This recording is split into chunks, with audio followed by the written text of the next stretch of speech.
Good evening, ladies as well as gentlemen. I'm Papa Boris, and in this video I'm going to teach you how to play Tales from Candlekeep, Tomb of Annihilation, available on Steam.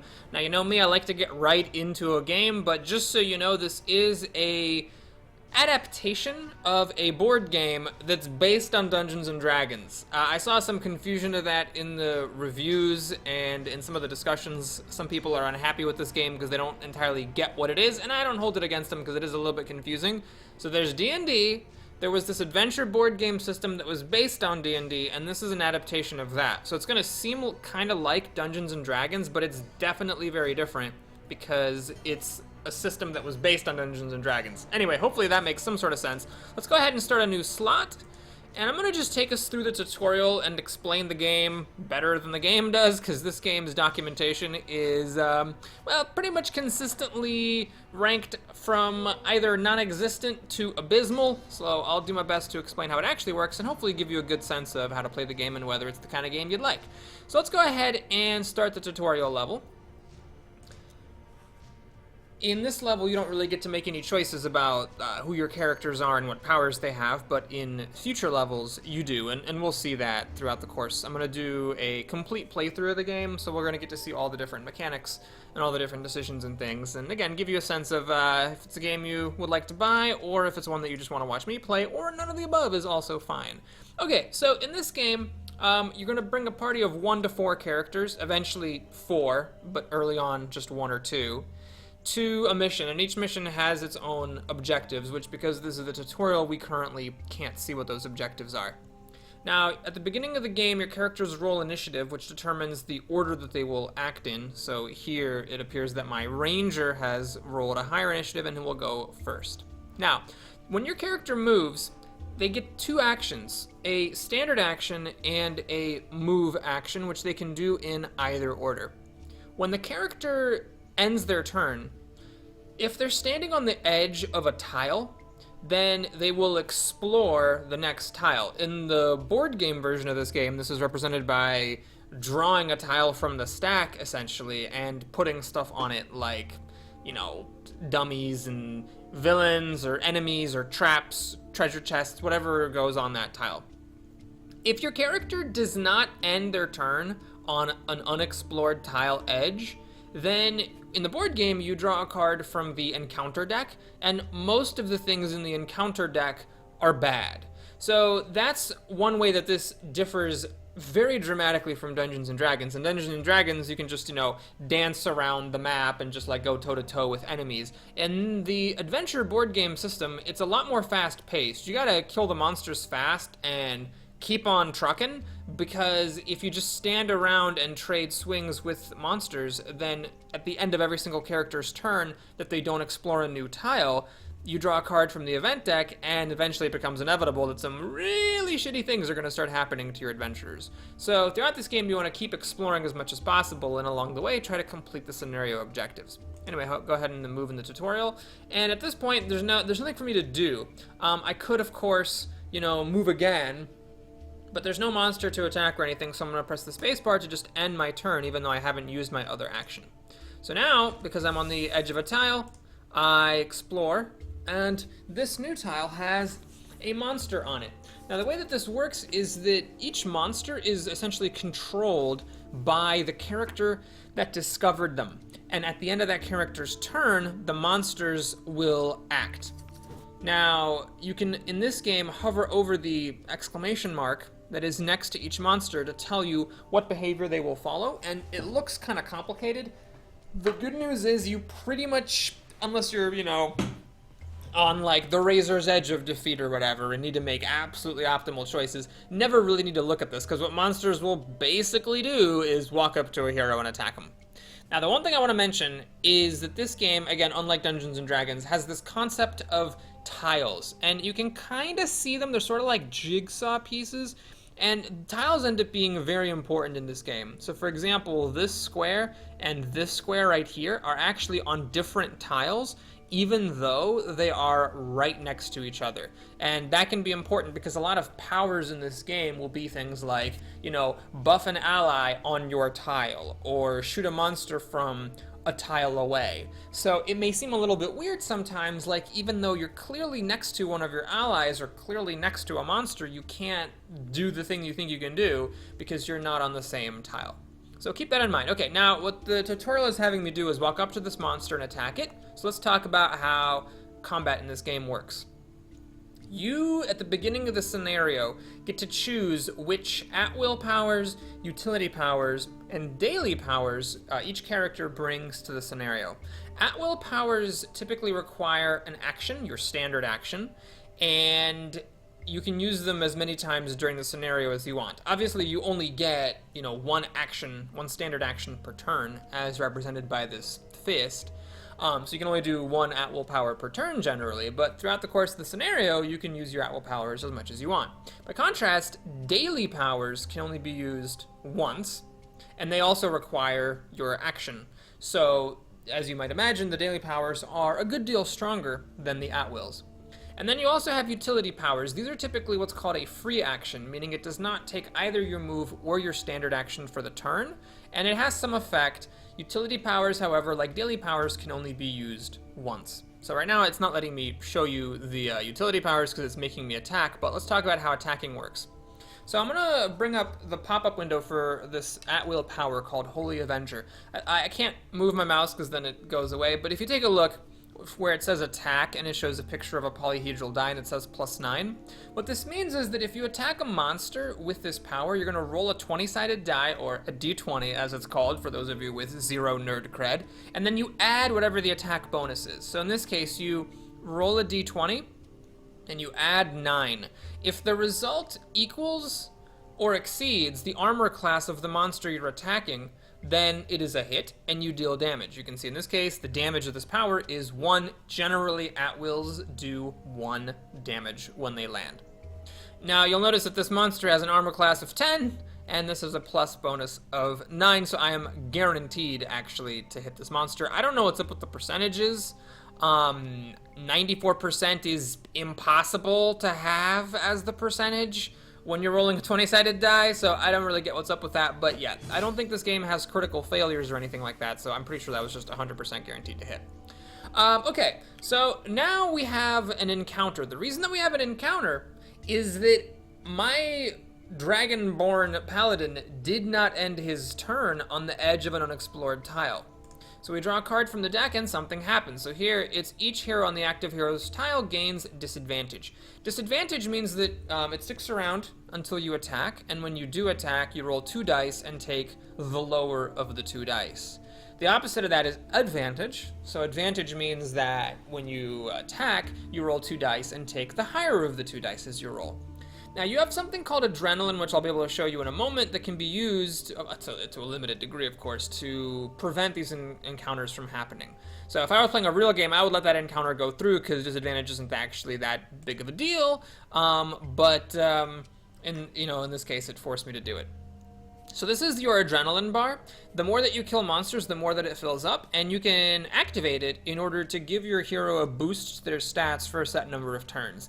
This is something that, maybe I'm wrong and I'm bad at this game, but I believe you should absolutely never use. The only thing that I think this bar is actually good for is blocking encounters, because those can be absolutely devastating. And basically, each of these segments, when the bar is filled up that much, that allows you to block an encounter. So with this, I could actually block 4 encounters, but the tutorial is making me use Adrenaline Rush. So there it is. I've boosted my stats. I still do only 1 damage. I can just move farther. Yeah, it's dumb. Don't use it, kids. Don't use it. Again, if you disagree with me, make a comment explaining why you should actually use Adrenaline Rush. I don't think you ever should. Okay, some tiles will have traps on the edges. So the deal with traps is that you can stop next to them and spend your standard action to try to disarm them. The disadvantage of this is twofold. One is that you might fail and trigger the trap anyway. The other disadvantage is that they're always going to be on the edge of the tile, so you end up stopping your turn not at the edge of a tile, causing an encounter card to trigger. It's often better to just trigger the traps, but it's the tutorial, it's not going to let me. So yeah, there it is. It forces me to try to disarm it, and now it's disarmed, and I can walk over it, the square, and nothing bad happens. So the encounter was actually one of the very rare good encounters in the deck. Here, the active hero gains advantage, which means that my guy is going to have advantage until he makes an attack. And when he does make an attack, he's going to roll 2 dice and get the better of the 2 results as his roll. Just for illustration purposes, I'm going to walk onto this trap. Some traps are very, very complex. Like, this is actually a complex trap, so stuff's going to happen until this trap is disarmed. I'm actually going to try to disarm it to prevent all that from happening. There it is. Some traps are empty and they do nothing. Some traps just deal damage, and it can be a lot of damage or a little bit, just depending on the trap. So you don't know until you walk over the trap. Okay, so here we have a challenging tile. What this means is that you draw a card from the encounter deck even though you explored a tile. So I know I said that if you explore a tile, you don't draw an encounter. Well, some tiles are bitches and make you draw an encounter anyway. So here, I'm actually not gonna interrupt this event, because all I have here is 1 monster controlled by my ranger. So all this event is going to do is deal 1 damage to my ranger. My paladin over here is not controlling any monsters, so he will take no damage despite the scary looking animation with all the spears. Then the monster comes up and attacks me, and that's one of the cool things about this game. It's a very elegant way of doing things, which is that the monsters always attack you first because of how the rules work. You end your turn, you explore a tile, a monster appears, and then the monsters act. So I have a choice to make. I can either attack this guy, but then I don't explore, or I can move and disarm a trap, but then I also don't explore, or I can just say, F it, let's go ahead and walk onto this trap and see what happens. Bam. So it triggered it, and it was empty. You can see the dialogue box here telling you what happens, so no big deal. Okay, I'm going to go ahead and use one of my utility powers now. My paladin has this utility power called Shen State, which makes it so that when he would encounter a monster, that monster is instead not encountered. So there it is, no monsters coming in. And I'm gonna, because I have an action left over, I'll try to disarm this trap just for the hell of it. This does use up my advantage though, so perhaps that was a tactical mistake. I could have saved my advantage for a monster. Okay, so now it's the villain phase. But notice this monster doesn't attack, because this monster will only attack after my ranger's turn is over. You can tell because you can see the monster down here indicating it's controlled by my ranger. You can actually click on any of your characters over here in the sidebar to see which of them control monsters. So this guy, you can see, is controlling this undead. I'm going to go ahead and use one of his at-will abilities, Careful Shot, and this is going to illustrate the tile mechanic. So Careful Shot is a very accurate ability. It has an attack bonus of 10, and you can shoot a monster within 2 tiles, so it's pretty awesome. However, you cannot target monsters on the same tile. That's the drawback of the power. Even though this monster looks like he's right up next to me, we're actually on different tiles, because you can faintly tell because of the jigsaw pieces. Now, if you're thinking, Boris, that is awfully faint, and I kind of wish it were a little bit more clear, yeah, me too. I do think that the boundaries, when the tiles are landlocked, could be a lot more evident to prevent mistakes from happening. In any case, let's go ahead and shoot this guy. We'll have a 100% chance, because this guy's armor class is pitiable. And now we're going to move. So what I'm going to do is I'm going to move on to this trap so I can explore the next tile. And then I'm also next to this chest. Now I can't open this chest because opening a chest takes a standard action, and I've already used my standard action to shoot at that monster. So I'm going to press spacebar to end my turn and explore the next tile. Alright, so now we have a thing, attack and stun the active hero. What stun does is it robs you of one of your actions. So if this attack hits me, then I will either not be able to move or I won't be able to attack next turn. I'm not a super big fan of that because I actually want to open up this chest next turn. So I'm going to go ahead and use 1 bar of adrenaline to block that from happening. And again, the reason that happened is because this was a challenging tile. A challenging tile is one that causes an event card to be drawn even though you explored. So this monster is 2 hit points, which means I'm not going to kill it in a single hit as my ranger, unless I use a daily. But I am going to just use a daily as my ranger next time to illustrate how that works. So I'm going to go ahead and walk over onto a trap. Alright, so I took 4 damage. That's actually kind of a serious trap. I wasn't expecting such difficult traps in the tutorial, but there it is. And there would have been a monster here, but because I had Shen State, the monster's not spawned. And you might think, well, Boris, the objective here is to defeat 5 monsters, so maybe you should have considered letting the monster spawn? Maybe I should have. Let's go ahead and take out this monster here. So what I'm going to do is shoot him with my, let's see here, yeah, a daily. Now, daily powers often do damage on a miss. Unfortunately, all of mine do only a single damage on a miss, so I cannot guarantee that I'll kill this monster, but I've got a pretty good chance of doing so. So let's go ahead and shoot it. And luckily I hit, so the monster dies. Now what I'm going to do is I'm going to stay here because I want to loot this chest next turn. The chests typically, you know, are a little bit risky to loot because in order to loot them, it usually means you're not going off and exploring. However, I'm feeling pretty confident that I can kill 2 more monsters before my party all dies. So I'm going to go ahead and do this. And you might be thinking, well, Boris, how can you be that confident? Your guys are at half health. Well, here is how the game works. When a character starts his turn or her turn with 0 hit points, one of these healing surges is spent and the character is revived with half of their starting HP. If a character's turn begins, they have 0 hit points, and there are no healing surges in the party, that's how you lose. So the healing surges are party-wide, they're not based on each character, so you do get more value out of them by having higher health characters die, because they revive with more hit points. But I'm really, really doubtful that my guys are going to die 3 times between the 2 of them, so I do want to get this chest. I'm going to end my turn, and we're going to draw an encounter card. This is attack and stun the active hero. Yeah, I'm not a super big fan of that, so I'll go ahead and block that from happening. Alright, now my warrior's gonna move, and we'll go ahead and move. You can do a little bit of strategy here by choosing which space to actually go on. I'm gonna go into the corner. This does mean I don't get to choose which, I don't know which of these tiles will get explored, but I want the flexibility of being as far along as possible because this guy's a little bit of a slow mover. Okay, we explored another treasure chest, so I'll be looting that next turn. Alright, let's go ahead and loot this thing. We got a chest of gold, which is 300 gold. I wish that the game had better documentation.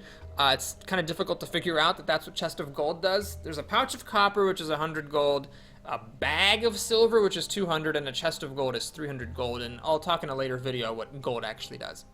Now I'm going to go ahead and move. You'll notice that I can't quite reach the edge of the map. Unfortunately, the good utility power, jump, which allows your ranger to jump as a free action quite a great distance, is not chosen in this tutorial, and so they have this crappy utility that's totally worthless. So we'll just have to end the turn here and draw an encounter card. Each hero in the active hero's tile gains disadvantage. I don't really care about that, so I'll just let that happen. It doesn't hurt my people, they just have disadvantage on their next attack. Shouldn't be a problem in this tutorial because the monsters have really crappy AC, and each character also has a unique ability. The Dragonborn's ability is that at the beginning of his turn, he just gets to shrug off a single negative effect, so how about those apples? I'm going to go ahead and walk onto this trap, which does a couple of things for me. One is it explores, and the other thing it does is it lets me loot this chest. Alright, I picked up a wand of fireballs, nice. So this is a pretty cool item. So it basically gives you a daily power. You know, once per encounter, you can choose a tile away from your hero and attack every monster on that tile with a pretty decent attack bonus and 3 damage or 1 on a miss. Kind of awesome, so I'm pretty happy to have found that in the tutorial here. Can't use it quite yet because there's no monsters here, but that's fine. And next up is the ranger. So what I'm going to do here, because there's really nothing else to do, is just walk over here and explore the next tile. Alright, there's a monster. It does have 2 hit points, but I might be able to kill it. Let's take a look at the information here. This is a plant warrior. Now my paladin does have an ability that does bonus damage to undead. Unfortunately, this thing is not undead, but I will go ahead and move all the way over here and use my daily on it, which makes me gain advantage before I attack. So I'm very likely to hit this thing for the full 3 damage because I'm rolling 2 dice and taking the higher of the 2, and this armor class was only 11. So like that, I whacked it dead in 1 hit. In general, it's a good idea to use your dailies when you think it would be useful.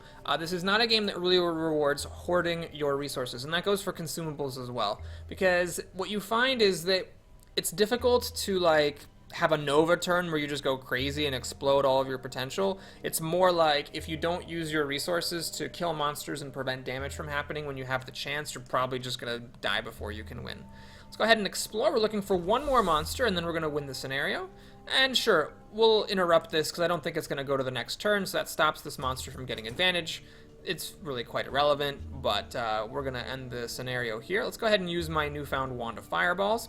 One thing that's a little bit unclear is it doesn't tell you which items are consumed and which ones are reusable all the time. I just happen to know that the wand of fireballs is one that stays in your inventory, and you can just, use it over and over once per scenario.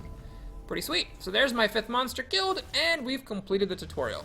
So that's a quick introduction to how the game works. I'm gonna start a full playthrough of this game, and as part of that playthrough, I'm going to explain some of the other mechanics, like how to choose your heroes at the beginning of the scenario, how crafting works, what these treasure chests are for. So here we're going to open them and get a bunch of resources. So I'll explain all of that stuff in a future video or future videos. But for now, thank you for watching. I hope you enjoyed it. Please like and or subscribe, and I'll see you again soon. Take care.